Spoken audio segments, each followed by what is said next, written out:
What's going on? Play here back with another Epic 7 video, and today we're going over the update for March 3rd. Here we go, starting with the new Guild War Resolution season. So that's going to be kicking off with that. There are going to be some new frames, some new borders. These actually kind of remind me of League of Legends for some reason. Not too sure why, maybe like the color scheme here. But we also have some improvements to the weekly missions, it looks like, because I know they kind of teased something in regards to us being able to earn more of these armbands because they are changing that shop.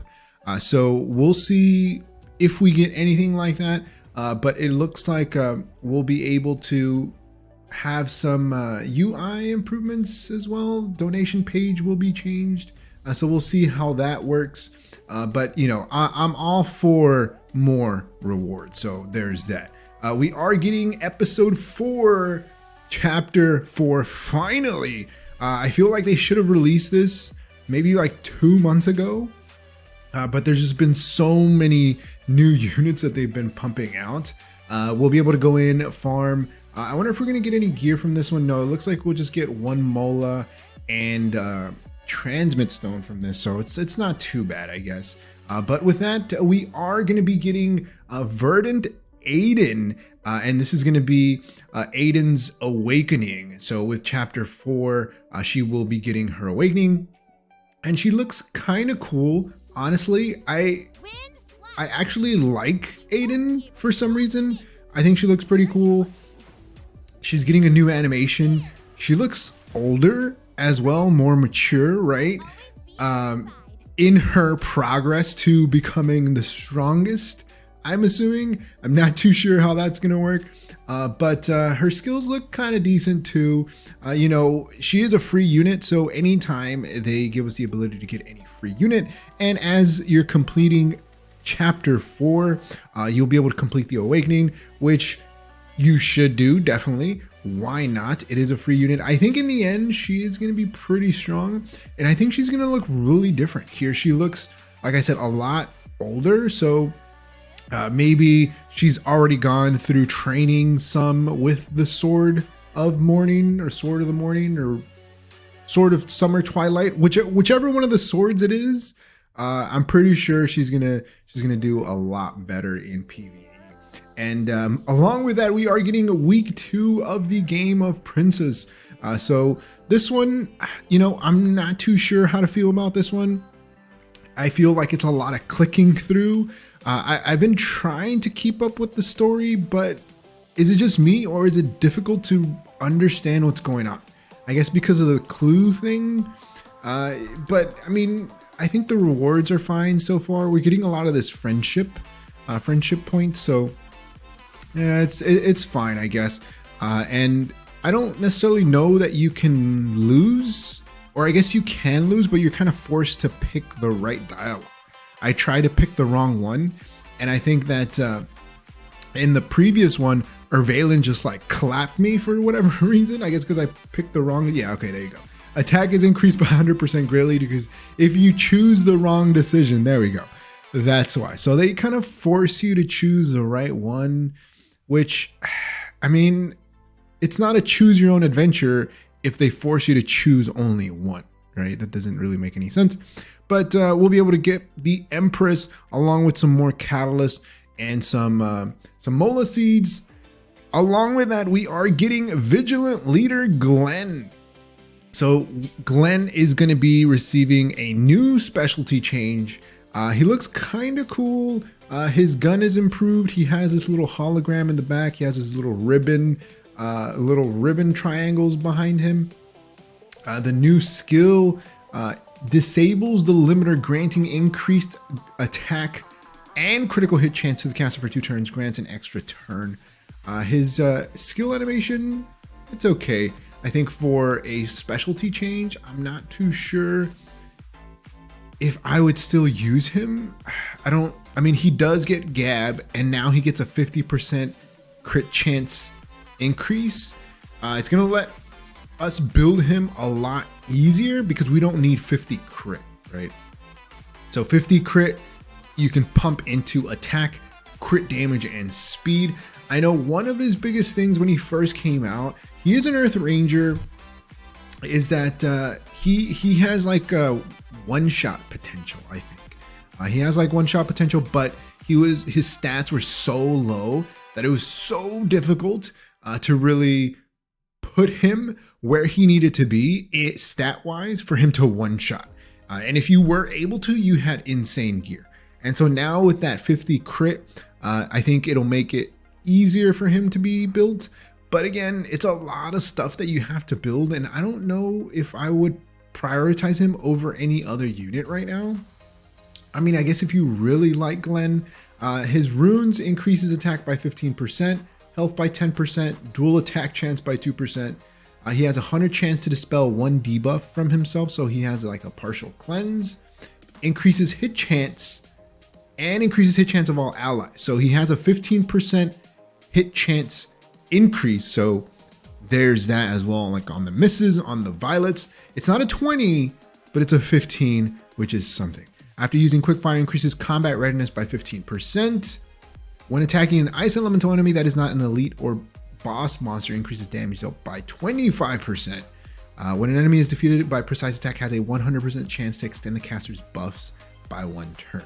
So I think he is going to be slightly more viable now as like a one-shot nuker. But again, he still suffers from the prioritization, right? And the gear. Like, are you really going to put your one-shot gear on Glenn? He does have access to Guiding Light, so there's that. Okay, Tywin and Crown of Glory drop Rateup. Tywin, he's getting his drop Rateup banner along with his artifact.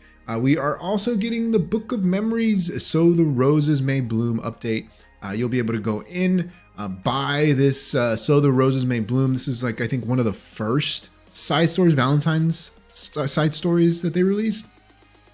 900 Skystones, these are usually never worth it. You know, the rewards aren't great. That artifact is pretty much useless. So I would not recommend going into this unless you really want to go in. I know this is one of the better side stories. This is like one of the first choose your own adventure / waifu stories that they did. So, but 900 Skystones, I would not pay 900 Skystones. So round mode is now available in World Arena.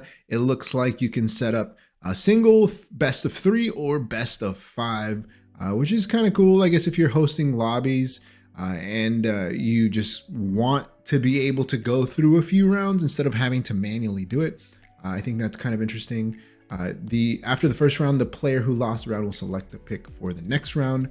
Also, make sure that you get your free Leafs and 300k gold. The password is Glenn0303. That's going to go directly into your in-game mailbox. We are getting a special March weekend buff event. So here's a buff event. Everybody was asking for it last month. Here it is, the beginning of the month. So we're getting runes, altars open starting on March 4th. After that, we're getting the AP increase. And then on Sunday, March 6th, we are getting the 50% hunt equipment, craft material, and gold increase. And then on Monday, we're getting all of the buffs. So hopefully you've been saving your Leafs because it's going to be hunt buff time. I know I'm going to be using whatever little Leafs that I have. Probably farming Wyvern. Got to go back into Wyvern. I've been doing a lot of Katie's, so got to go back to Wyvern. Probably using up all my Leafs there. They will be releasing the Burning Passion Pack, so if you decide to spend money in the game, I think Burning Passion Packs are some of the best packs that you can potentially get because it's energy. It's energy, it's Leafs, and of course, Hunt Buff is the best time to spend energy. Along with that, we are getting a teaser for the Guilty Gear Strive collaboration new unit. And we can clearly tell who this is. Now, I'm not huge into Guilty Gear, especially Strive. I haven't checked out the new heroes, but on March 16th, we are getting a new hero preview, or new hero is dropping on March 16th. I think this is just a preview because it says coming soon. or maybe this poster is the preview. But if you do play Guilty Gear Strive, you know exactly who this is. So it looks like it's going to be Jacko. Dominates the battle with an assembly of servants, hyper energetic martial fighter. It looks like she's an AI, so another bot that uses bots in battle. So she actually looks kind of cool. I'm interested to see how she's gonna fit in the Epic 7 kind of universe. I mean, all of the others are okay. She has this little robot that kind of follows her around, right? And I mean, she wears like a jack-o'-lantern mask, which is kind of interesting. I have no experience with her, but she does look kind of cool. And I know that when people have been asked, you know, who they would think or they would want for the new Guilty Gear Strive collab unit to be, I saw a lot of Jackos. I didn't get a chance to look into it until they released this, but she does look pretty cool. You know, I can't wait till they give us more information, her skills, exactly what she can do in Epic 7. Hopefully she's not insanely broken, but you know, we'll see. We gotta wait and see, you know, because they've been releasing a lot of heroes recently that have been kind of must have. If you're trying to compete, right? If you're trying to compete in like PvP. But for the most part, that's going to be it. Let me know your thoughts about the update. What did you think? Are you excited for the new Guilty Gear collab unit? Are you excited about Glenn? Let me know your thoughts in the comment section below. Like always, if you haven't enjoyed the video, hit that like button. If you haven't subscribed, think about subscribing. It really helps the channel grow and reach more people like you who like content like this. Like always, thanks for watching. I'll see you next time. Peace.